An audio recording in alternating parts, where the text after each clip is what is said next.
చాలా tall rider, game చాలా మంచి ఇంప్రూవ్మెంట్ చేస్తున్నాడు అబ్బాయి.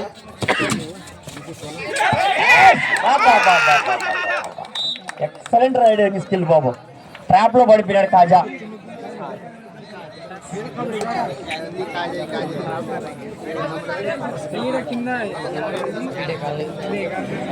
వాళ్ళ మంచి రైడర్ ని మంచి డిఫెండర్ ని ఆ పైకి కూర్చోబెట్టినారు కాబట్టి ఇప్పుడు మంచిగా ఆడాలి, గేమ్ సెట్ చేసుకోవచ్చు. ఇప్పుడు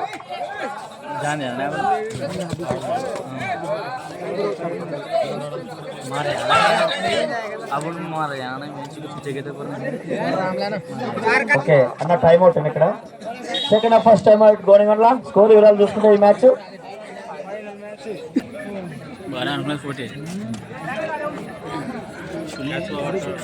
చాలా చక్కటి వాతావరణంలో మంచి ఫిట్ ఇచ్చే గేమ్ షో జరుగుతూ ఉంది. ఇప్పుడే ఛాన్స్ తీసుకోవాలా, మంచి ప్లేయర్లు బయట ఉన్నారు.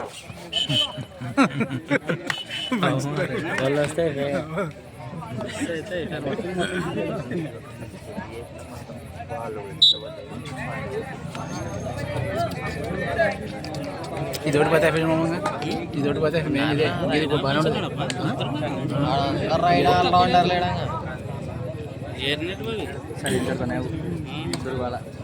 అశోక్గాడు అనేసుకొస్తాడు పాయింట్లు అన్ని.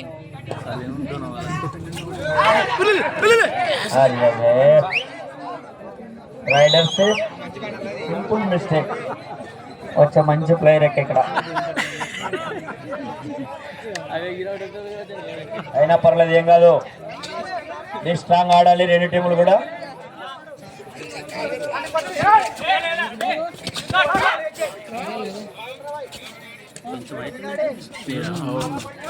పడదు సన్నగా ఊరికి జరగ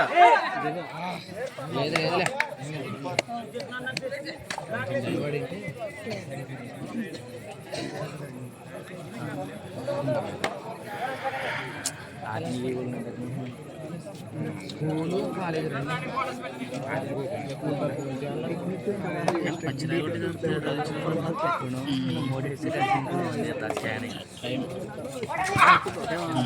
మరి ఫైనల్ మ్యాచ్ తర్వాత బహుమతి దాతలంతా కూడా ఇక్కడ ఉండాలండి డబ్బులతో.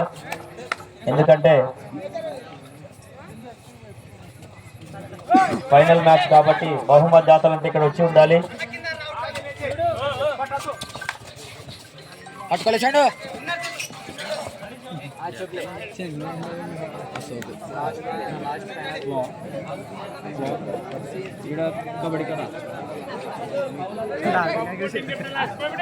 బోత్ టీమ్ కెప్టెన్ చివరి 5 నిమిషాలు మాత్రమే.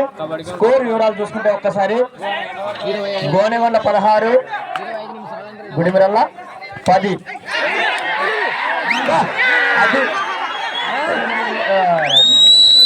రైట్, ఈచ్ 1 పాయింట్ అండి.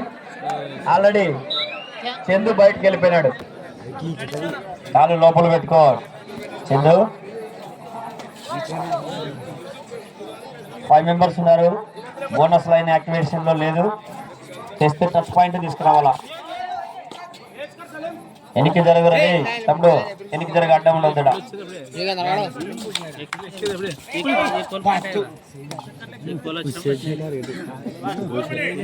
చివరి 4 నిమిషాలు, last 4 minutes to play. Score వివరాలు చూసుకుంటే గోనెగొండ్ల 17, గుడిమరల్ల 11.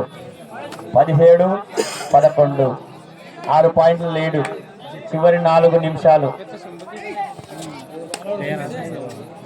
సమయం తక్కువ ఉందిగా.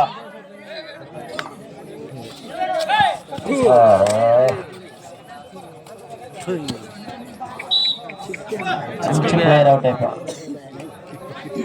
వెనక్కి పోయినట్టు పోయి స్టార్ట్ చేశా.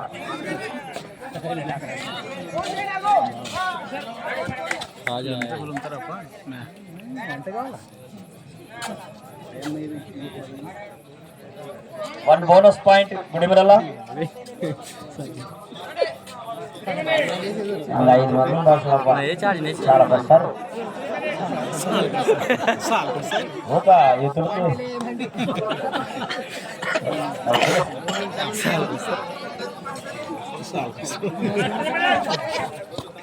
పట్టుకోకుంటేనే మంచిది.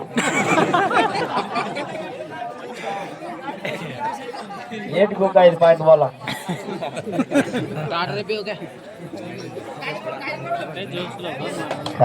కాజనే కొట్టమంటారు వీళ్ళు. ఆ కాజ అందరిని కొట్టాలడా ఏమన్నా కార్తీక్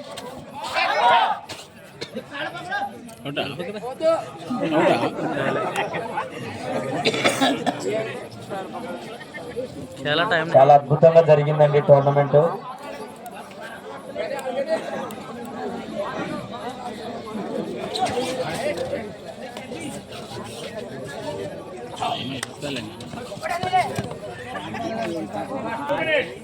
చివరి 2 నిమిషాలు మాత్రమే. స్కోర్ వివరాలు చూసుకుంటే ఈ మ్యాచ్ గోనెగొండ్ల 18, గుడిమరల 12.